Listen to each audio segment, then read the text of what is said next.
Hi, welcome to question 10 of the Leaving Cert Ordinary Level 2025 Paper 1. So we'll get stuck in and as always, have a read of the question, give it a go yourself and see how you get on. So part A here says a factory makes closed boxes and they give a diagram of a box here. The length of the sides of one of the boxes are shown below. So it has a height of 20 centimeters, a width of 30 centimeters and a length of 70. Okay. Then it says draw a scale diagram of a net of the box in the grid below. Use the scale 1:10. The length of each small square in the grid is 1 centimeters. Okay, now I don't have the grid from the exam paper on this PowerPoint, whatever. So using that scale 1:10, 70 centimeters becomes 7. It's 10 times smaller. So you just divide by 10. 30 becomes 3, again divided by 10. 20 becomes 2. Now, if we're going to draw a net of that, okay, I'm going to draw the bottom part, so like going underneath, and that's going to be 7 boxes by 3. Okay, now what I've chosen to do next is the sides. Okay, so this side here and the side on the far bit of it. And that's what always can be a struggle with the net is the like the ability to spatially orient the kind of shape. Okay, and then we have the front. Okay, which is 30 by 20, so 3 boxes by 2. And then we still have the top, okay, which if you imagine would open out, if you like unfolded it, okay, this would be the end, and this would unfold like that, okay. Tricky enough in a way. I like them. There's something nice about visualizing that. Um, but you know, you just got to be careful and go slow, and hopefully you get a good result. Now, part 2 says work out the surface area of this box in centimeters squared. Okay. Now, I suppose the trick there is to remember that it's the surface area of something is just all the areas of its surface added together. And if you imagine from that net, there's a whole pile of different rectangles you can find. Now, the area of a rectangle is found by length by width. For the front part, that area is 30 times 20. Okay, that's 600 centimeters squared. Now, the front and the end are the same, so the end is also 600 meters squared. Sorry, centimeters squared. Now, the area of the bottom part, that's the long bit, that's 70 by 30, which is 2100. Okay, now the top is exactly the same, so that's also 2100. And then the area of the sides, they're 70 by 20, they're long and narrow. One of them is 1400, the other side is also 1400. Now, the surface area of the box, okay, is all the different areas together. Okay, the 600 for the front, the 600 for the end, the 2100 for the bottom, the 2100 for the top, plus the 1400 for the side and the 1400 for the other side. If I throw them all together in a calculation, just add them together, I got an answer of 8200 or 8200 centimeters squared, and that's it. Okay, so easy enough as long as you can visualize what's going on. Using your diagram before the net could hopefully be helpful to visualize what they're asked. Now, part 3 says the factory owner buys a machine from China for making the boxes. The machine costs 353,819.34 Chinese yuan, including the shipping. Factory owner must also pay 1,890 euro in customs duty. So we have 2 different currencies going on here. It says then using the exchange rate, 1 euro is equal to 7.61 Chinese yuan. Find the total cost of the machine in euro, including the customs duty. Now, to join these together, okay, we need to know what the machine cost in euro. But they don't really help, well, they help me, but they don't directly help me with that calculation. If I knew what 1 yuan was equal to in euro, I could just multiply it by this number to find out the equivalent amount of euro. Okay, so they give me a currency conversion, but it's not as useful as I'd like it to be. I want to know what 1 yuan is, one Chinese yuan, is in euro. So I need to turn this into 1. Now I can do that by dividing it by itself. If you divide any number by itself, you always end up with 1. On the far side, if I do something to one side, I have to do the same thing to everything on the far side. And I end up with this kind of weird number, and I could turn that into a decimal, but why bother to be a big long decimal? I was going to leave it in that form. It's just a number. It's just an awkward number. It just happens to be a fraction, whatever. So your calculator can handle it as long as you program it with this number. So if 1 is equal to 1 over 7.61 euro, okay, well, 353,819.34 ones are equal to, if we do it to one side, we have to multiply the far side by the same number. It's equal to 46,494. This doesn't seem unreasonable, okay? And who knows what a machine costs in a way. Now, that could fool me into thinking I've got my answer. We've done a lot of work to get here, okay? But I have to remember to add on the 1890, okay? Once I do that, I get 48,384 euro, and that's my answer. So I used to always be kind of dodgy on currency conversions. I was kind of, do I divide or do I multiply? And then I kind of I just realized this is probably a more effective way of doing it. And I've never had a problem with conversions ever since. Okay. Now, part B says Kira gets paid a wage of 780 euros per week for working 40 hours. Kira gets paid an hourly rate for any hours worked over the 40 hours. This rate is 50% more than the hourly rate for the first 40 hours. So lots of information there. Don't be afraid to read these multiple times. Underline important words. You're going to be using these numbers in some fashion, even if you're not 100% sure what you're doing. Try be thinking of how could you manipulate these numbers to find out anything relevant. Okay, that will get you the low partial for sure. It then says, on a particular week, Kira works her regular 40 hours plus an additional N hours. Her total wage is 1,043.25. Work out the value of N. Now we're told in the question that the 40 hours equals 780, but I want to know what 1 hour is. Like, what's her hourly rate of pay?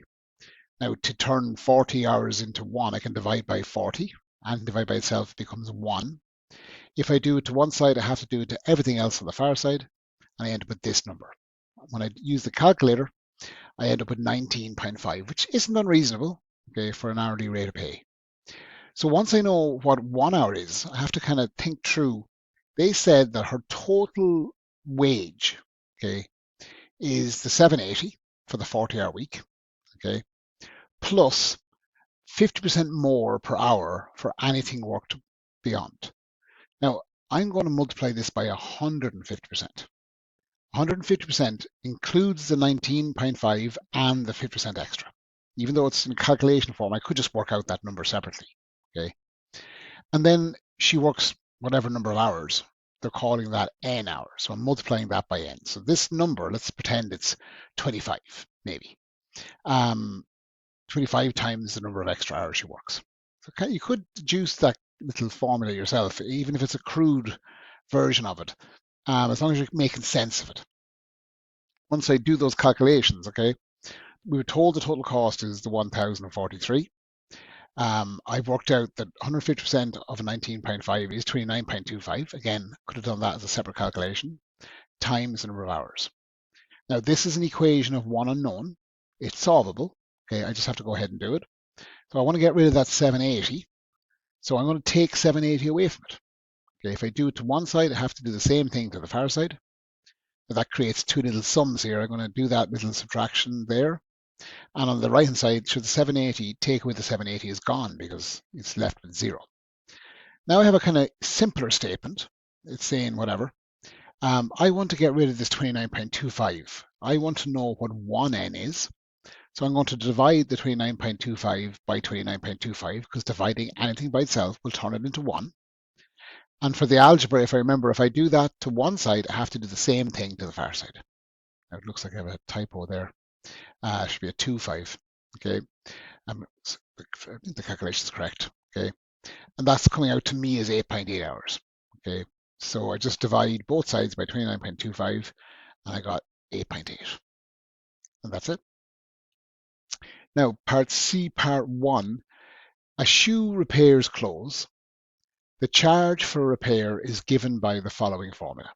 Okay, now there's one unknown, two unknowns, now it's repeated, an X and a D. So there's four unknowns in this formula. They tell me that the capital C is the charge for the repair in euros. H is the number of hours it took to do the repair. X is an extra hourly charge based on the level of difficulty of the work. And D is a discount rate. D must be bigger than or equal to 1. Okay.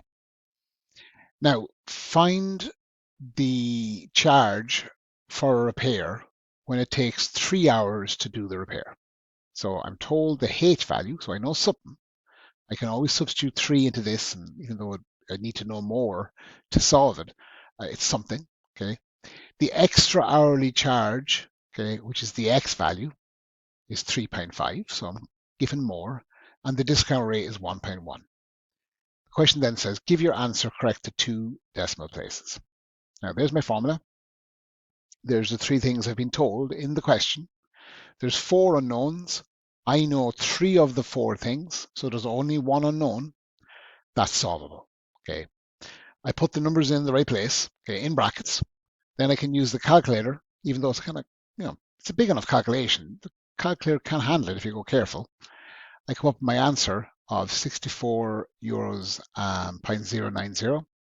Now they want that to the nearest, it's 2 decimal places.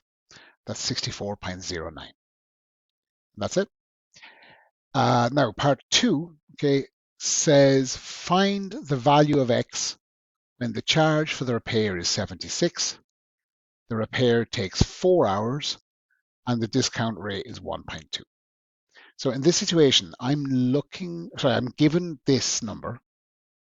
I'm given the H, the number of hours. I'm not given X, that's my unknown, and I'm given D. So still like the last question, okay, I have the same formula, but I have different unknowns. So when I fill them in, okay, actually, I don't know why I didn't fill it in here. I'm filling the 4 in and the 1.2, okay, and now I'm filling in the C value. So there is only one unknown, but it's an awkward joke.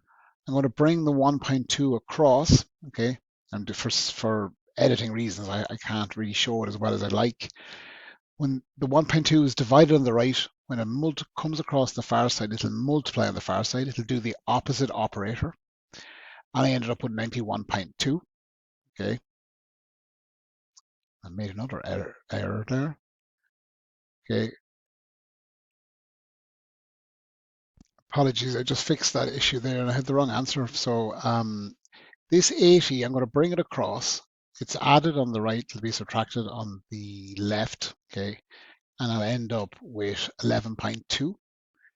Now I need to get rid of the 4, so I'm going to divide the 4 across, or divide both sides by 4, depending how you look at it. If the 4 is multiplied on the right, when it comes across the far side, it'll be divided, and I end up with 2.8.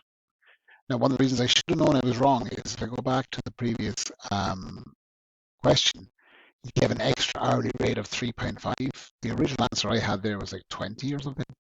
So that should have triggered something to go, why is it so much different?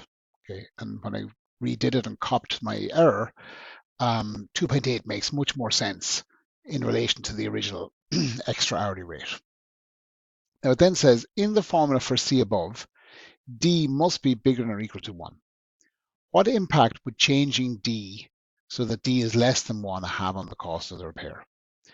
Now, any number less than 1, in a way you're asking how many of these, let's say it's a half, how many halves in 10? Well, there's 20 of them.